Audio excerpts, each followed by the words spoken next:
नमस्कार साथियों, कैसे हैं आप सभी। उम्मीद करता हूं कि आप स्वस्थ होंगे, सुखी होंगे और आनंदित होंगे। श्री रामचरितमानस में आपका स्वागत है। हम श्री राम के चरित्र का गुण और उनके किए हुए कार्यों को समझने और जानने का प्रयास करते हैं।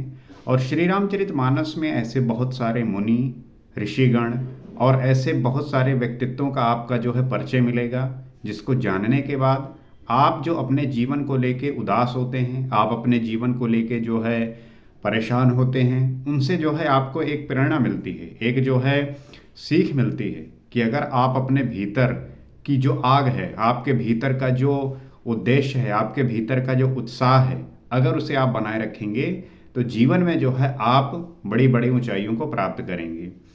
सबसे ज़्यादा मैटर करता है कि हमारा माइंडसेट कैसा है, हमारे विचार कैसे हैं, हम सोचते कैसे हैं, हमारा थॉट प्रोसेस क्या है। जब हम ये रियलाइज़ करने लगते हैं, इसके बारे में बात करने लगते हैं, सोचने लगते हैं, तब आपके जीवन में एक नई क्रांति घटित होती है। श्री रामचरितमानस आपको वो सीख देती है, वो समझ देती है, वो विवेक देती है कि आप निरंतर इसके बारे में सोचें, बात करें और आप इससे अवगत हों। So this is very important to read and think about that. And whenever you are getting to involve these things, you will get what you want. So हमें यही ज़रूरत है कि हम इसके बारे में निरंतर चिंतन करें, सोचें और एक दिन हम उस स्टेज में आएंगे जहाँ पे हमें वो चीज़ प्राप्त होगी जो हम चाहते हैं।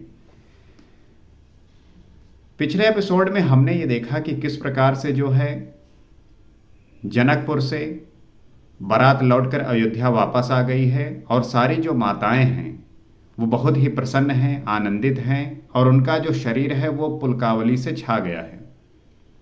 आगे की कथा को गोस्वामी तुलसीदास जी किस प्रकार से लिखते हैं, आइए देखते हैं और जानने का प्रयास करते हैं। धूप धूम नभ मेचक भयऊ, सावन घन घमंडु जनु ठयऊ, सुरतर सुमन माल सुर बरसहि, मनहु बलाक अवलि मनुकर सही। धूप के धुएं से आकाश ऐसा काला हो गया है मानो सावन के बादल घुमड़ घुमड़ कर छा गए हों। देवता कल्प वृक्ष के फूलों की मालाएं बरसा रहे हैं, वह ऐसी लगती हैं मानो बगलों की पांति मन को अपनी ओर खींच रही हों। धूप के धुएं से आकाश ऐसा काला हो गया है। यहाँ गोस्वामी तुलसीदास जी कहने का मतलब क्या है कि जब प्रसन्नता आती है, जब खुशियाँ आती हैं, जब आनंद आता है, तो वो इतने ऐसा आता है कि पूरा चारों तरफ से ही आनंद ही आनंद की वर्षा होती है। और जैसे लगता है सावन के बादल घुमड़ घुमड़ कर छा गए हों। सावन में आप देखते होंगे कि बारिश रुकने का नाम ही नहीं लेती। उसी प्रकार से हमारे जीवन में खुशियाँ होती हैं, हमारे जीवन में हैप्पीनेस होता है कि जब आप निरंतर अपने कर्म के प्रति, अपने कार्य के प्रति निष्ठावान रहते हैं, श्रद्धा रखते हैं, ऑनेस्ट होते हैं और पूरा डिटर्मिनेट होकर उसके लिए कार्य करते हैं, तब आपको एक दिन वो फल प्राप्त होता है। वो उसी प्रकार से प्राप्त होता है कि नित्य आपको कुछ ना कुछ इस प्रकार से मिलता रहता है, इस प्रकार से समझ में आता रहता है कि आपके लिए कार्य कितना महत्वपूर्ण है। देवता कल्प वृक्ष के फूलों की मालाएं बरसा रहे हैं, ऐसा लगता है मानो बगलों की पांति मन को खींच रही हो। कल्प वृक्ष के फूलों की मालाएं, कल्प वृक्ष की हम कल्पना ऐसा करते हैं कि ऐसा कोई वृक्ष है जो हमें जो चाहेंगे वो फल देगा। लेकिन कल्प वृक्ष निर्भर करता है आपके मन पे। अगर आपका मन आपके नियंत्रण में है और आप जो चाहते हैं वो कर रहे हैं, चाहने का मतलब यहाँ पे है कि आप गोल के प्रति, अपने लक्ष्य के प्रति, अपने कार्य के प्रति पूरी तरीके से ऑनेस्ट हैं, पूरी निष्ठा रखते हैं, तो आपका मन आपके नियंत्रण में है, आप जो करना चाहते हैं वो प्राप्त कर रहे हैं, तो वही आपका मन बन जाता है कल्प वृक्ष कि अब आप जो भी चाहेंगे वो प्राप्त कर सकेंगे। वह ऐसी लगती है मानो बगलों की पांति मन को अपनी ओर खींच रही हों। उस प्रकार से सुशोभित हो रही हैं कि जैसे बगलों की पांति। आपने देखा होगा तालाब वगैरह में कि बगुला जब मछली खाने के लिए बैठे होते हैं तो वहाँ बगुले जो है एक लाइन से बैठे रहते हैं। कभी आप तालाब और नदी के किनारे जाइए तो वहाँ आप पाएंगे कि बगुले जो है इतने सुंदर वहाँ प्रतीत होते हैं, इतने अच्छे प्रतीत होते हैं कि आपका जो है पूरा मन उसी ओर खींच लेते हैं। बगुले में एक बड़ी खासियत होती है कि उसके जैसा ध्यान हमने जो है पढ़ा होगा, काक चेष्टा बको ध्यानम स्वान निद्रा तथैव च अल्पहारी गृहस्थ्यागी विद्यार्थी पंच लक्षणम। ये जो है आपने खूब जो है पढ़ा होगा। उसमें बगुले का एक गुण है कि बको ध्यानम, बगुले के जैसा ध्यान, आपका आपके लक्ष्य के प्रति जो ध्यान है वो बगुले के समान होना चाहिए। आप देखिए, बगुला जब मछली को खाने के लिए वो बैठा होता है तालाब में तो इतना फोकस्ड होता है, इतना ध्यान उस पर होता है कि उसके सिवा उसे कुछ जो है दिखाई नहीं देता। तो वैसा ध्यान आपके जो है कार्य के प्रति, वैसा ध्यान जो है सदैव होना चाहिए, तब जो है आपको जो चाहिए आपको वो प्राप्त होगा। मंजुल मणिमय बंद निवारे मनहु पाक पाक रिप चाप संवारे प्रगटहि दुरहि अटन पर भामिनी चारु चपल जनु दम कहीं दामिनी। सुंदर मड़ियों से बने बंधनवार ऐसे मालूम होते हैं मानो इंद्रधनुष सजाए हों। बंधनवार जो है वो मड़ियों से बने हुए हैं, ऐसा लग रहा है कि इंद्रधनुष जो है वो सजाया गया हो। अटारियों पर सुंदर और चपल स्त्रियां प्रकट होती हैं और छिप जाती हैं, आती जाती हैं। आप देखते होंगे जब बारात आती है या जाती है तब जो स्त्रियां होती हैं वो अटारियों पे जो है चढ़ चढ़ के उसे देखने का प्रयास करती हैं। बड़ी चपल सी होती हैं, कभी आती हैं कभी जाती हैं। आपने जो है इसके बारे ये खूब देखा होगा, क्योंकि बारात जब आती है तो बारात को देखने के लिए अभी भी जो है स्त्रियां घर के बाहर जैसे नहीं निकलती, तो वो छतों पर जो है चढ़कर उसे देखने का प्रयास करती हैं। वो ऐसी जान पड़ती हैं मानो बिजलियां चमक रही हों, ऐसा लगता है कि जैसे बिजली चमक रही हो। चारु चपल जनु दमकहि दामनी दुंदुभि धुनि घन गर्जनी घोरा जाचक चातक दादुर मोरा सुर सुगंध सुच बरसहि बारी सुखी सकल सस पुर नर नारी। नगाड़ों की ध्वनि मानो बादलों की घोर गर्जना है।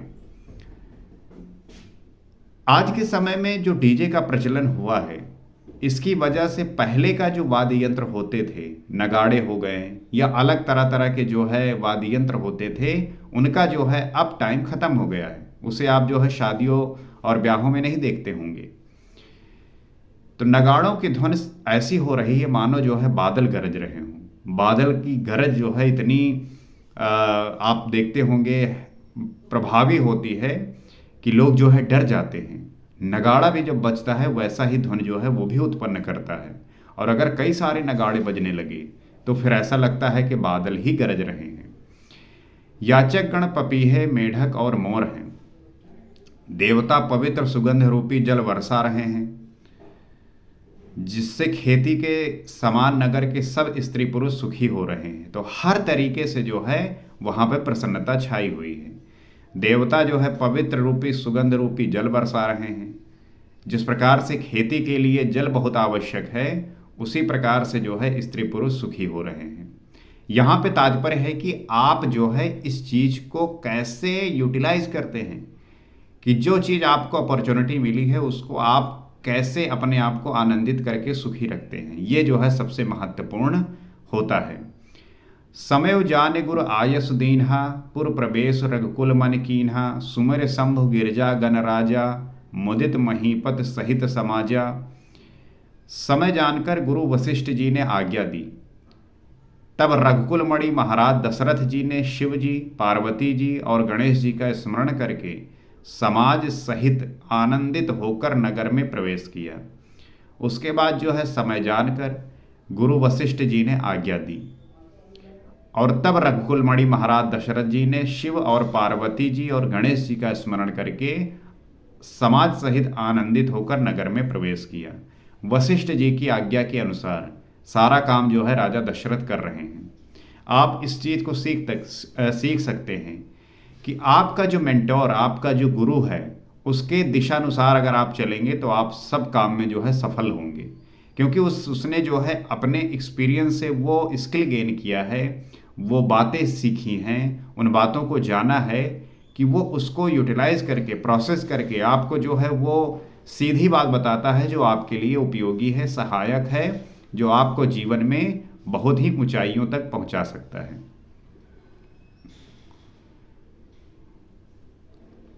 होई सगुन बरसहि सुमन, सुर दुदुभि बजाय, विबुध बधु नाचहि मुदित मंजुल मंगल गाय। शकुन हो रहे हैं, देवता दुंदुभि बजा बजा कर फूल बरसा रहे हैं, देवताओं की स्त्रियां आनंदित होकर सुंदर मंगल गीत गा गा कर नाच रही हैं।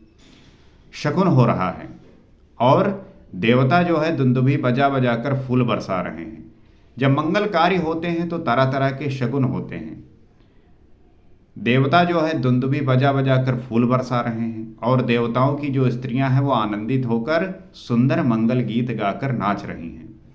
ये ऐसे वक्त होते हैं जहाँ पे हर एक स्त्रियां मंगल गीत गाती हैं, नाचती हैं, क्योंकि आनंद का उत्सव होता है।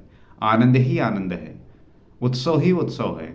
तो आप ऐसा प्रयास करिए कि आपके जीवन में भी सदैव उत्सव, सदैव फेस्टिवल जो है बना रहे। कोई एक जो है साल में स्पेशल डे का वेट नहीं करना कि इसी दिन जो है आपको फेस्टिवल मनाना है। अपने जीवन को इतना बड़ा बनाइए, इतना उच्च बनाइए, इतना रिच बनाइए अपने लाइफ को कि आपके जीवन में नित्य जो है एक नया उत्सव जो है होता रहे। और ये तभी हो सकता है जब आप अपने आप को संभालेंगे, अपने आप को जानेंगे, क्योंकि ये जो आपकी बॉडी है, आपका जो माइंड है, इसमें इतना पोटेंशियल है, इसमें इतनी ताकत है, इसमें इतनी शक्ति है कि कोई भी व्यक्ति अगर इसको ठीक तरीके से समझ जाए और इस पे जो है काम करना स्टार्ट करे, तब वो प्राप्त कर सकता है जिसकी वो कल्पना करता है, सोचता है। सब कहते हैं भैया सपना देखते हैं पूरा ही नहीं होता। नहीं पूरा होगा, क्यों? क्योंकि आपका जो कार्य है उसमें ही सारे जो है विघ्न हैं। आपके कार्य, कुछ आपने ड्रीम देखा है, ड्रीम हर कोई पूरा करना चाहता है, लेकिन जो वो प्रोसेस है उससे कोई गुजरना नहीं चाहता।